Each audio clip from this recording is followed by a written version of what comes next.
लग्नाचे दागिने म्हणजे श्रीमंत पेशवाई दागिने, नाशिकचे सुप्रसिद्ध सराफ मयूर अलंकार सराफ।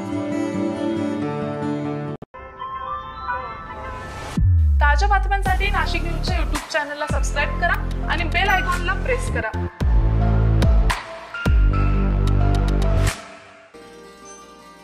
खानपानातील बदल, चुकीची जीवनशैली यामुळे बऱ्याचदा मानवी शरीरावर त्याचा विपरीत परिणाम होतो आणि मागील काही घटनांमध्ये असं पण आढळून आलं आहे की कोरोना काळात घेतलेल्या वॅक्सिन्समुळे खुबा खराब होणारे रुग्ण वाढत आहेत।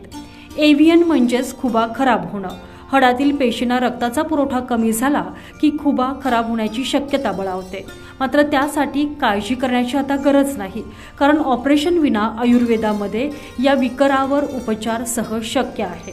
तसेही आयुर्वेदाला हजारो वर्षांची परंपरा आहे। सर्वच प्रकारचे उपचार आयुर्वेदामध्ये शक्य आहेत।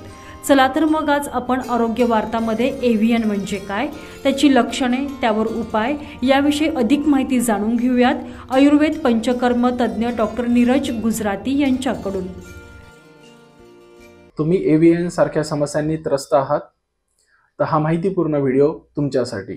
मी doctor Neeraj Gujarati, senior Ayurveda consultant, Shri Sai Ayurveda. आज आपण जाणून घेणार आहोत एव्हियन म्हणजेच अव्हॅस्क्युलर नेक्रोसिस म्हणजे नक्की काय। तर सगळ्यात पहिले एव्हियन म्हणजे काय। एव्हियन म्हणजे हाडाच्या पेशींना रक्तपुरवठा व मिनरल्स यांची कमतरता किंवा पुरवठा खंडित होणं, ज्यामुळे तिथले जे पेशी असतात हाडांची ती नष्ट होतात, ज्याला आपण नेक्रोस म्हणजेच खराब होणे असं म्हणतो। मुख्यतः एव्हियन आत्ता जो सापडतो तो 90% खुब्याच्या याच्यामध्ये सापडतो, म्हणजेच फिमर हेडला सापडतो।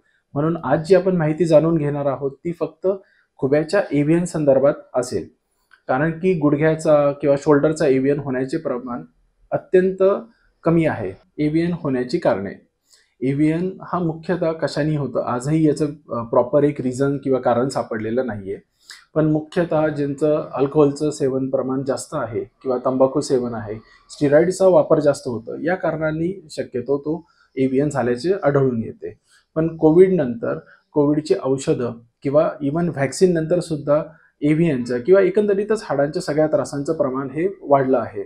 आम्ही मागे त्याच्यावर रिसर्च केला किंवा एक डेटा कलेक्ट केला, त्यानुसार इवन फक्त व्हॅक्सिन घेतलेल्यांमध्ये सुद्धा प्रमाण जास्त झालं आहे। त्यामध्ये पण कोविशिल्ड आणि कोवॅक्सिन जर दोघांचा विचार केला तर ज्यांनी कोविशिल्ड घेतलंय त्यांच्यामध्ये 80% प्रमाण सापडतं आणि कोवॅक्सिनमध्ये फक्त 20% प्रमाण आढळतंय। म्हणजेच जे आमच्याकडचे पेशंट आहेत 100 पेशंटपैकी 80% लोकांनी कोविशिल्ड घेतलेला आहे आणि 20% आहेत की ज्यांनी कोवॅक्सिन घेतला आहे। एव्हियन कोणाकोणाला होऊ शकतो?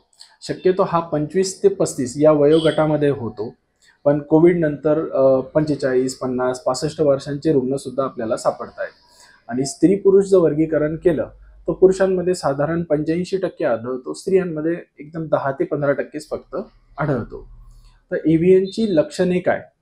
तर एव्हियनमध्ये खुबा आणि कंबर हे दुखणं किंवा मांडीच्या पुढच्या बाजूनी वेदना होणं, पुढे हळूहळू जसा त्रास वाढत जाईल त्यामुळे चालताना लंगडणं, या सर्व गोष्टी दिसू लागतात।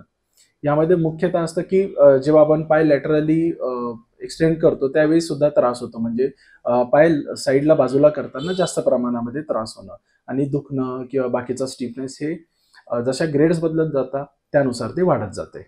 आतापर्यंत अवेलेबल असलेले ट्रीटमेंटचे ऑप्शन, त्यामध्ये सुरुवातीला असतं की कोर डिकॉम्प्रेशन, म्हणजे एक फिमर हेडला छोटंसं होल करून ते सोडून दिलं जातं, किंवा बोन सेल थेरपी आहे जी यूज केली जाते। पण ह्या सर्व पहिल्या किंवा दुसऱ्या स्टेजमध्येच वापरले जातात आणि त्यांचा जो सक्सेस रेट आहे तो फार कमी आहे।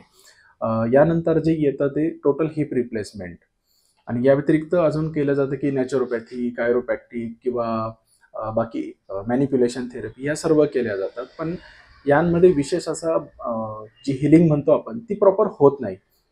आणि जर टोटल हिप रिप्लेसमेंट आहे तर टोटल हिप रिप्लेसमेंटचे जे बाकी साईड इफेक्ट म्हणू ते पण भरपूर आहेत, त्यामुळे लास्ट ऑप्शन फक्त हिप रिप्लेसमेंट पाहिजे। आयुर्वेदात काय ऑप्शन आहे तर ते आपण बघू। आयुर्वेदामध्ये आयुर्वेदिक औषधं आणि पंचकर्माच्या थेरपी या दोघांद्वारे ट्रीटमेंट होते।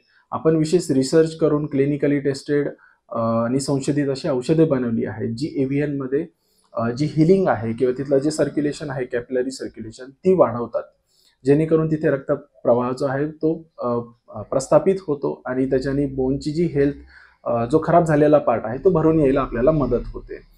यामध्ये औषधं आणि थेरपी अशा दोघांद्वारे ट्रीटमेंट होते. तर थेरपीमध्ये MSRT नावाची थेरपी आमच्या टीमने डेव्हलप केली आहे. MSRT म्हणजे मस्क्युलोस्केलेटल रिज्युनेशन थेरपी. यामध्ये वेगवेगळ्या प्रकारची शेक असतात, वाफ असतात, मालिश असते, ह्या सर्व केल्या जातात. ज्यामध्ये बस्ती, पिंडस्वेद यांसारखे थेरपीज असतात. ह्या थेरपी बाहेर सुद्धा सगळीकडे होतात, परंतु आमच्याकडे विशेष काय होतं की ती कुठे करायची, किती वेळ करायची, किती जोर लावून करायची, किंवा त्यात विशेषतः कोणती औषधं आणि कोणती औषधी तेल वापरायची यावर आमचा विशेष रिसर्च केलेला आहे. आणि ज्यामुळेच आपल्याला दोन्ही म्हणजे औषधं आणि थेरपीचं सोबत चालू केली तर कमी दिवसांमध्ये अधिक चांगला फरक आपल्याला रुग्णांमध्ये दिसून येतो. आज आपण AVN बद्दल माहिती जाणून घेतली. जर तुम्हाला काही शंका असतील तर तुम्ही आम्हाला संपर्क करू शकता.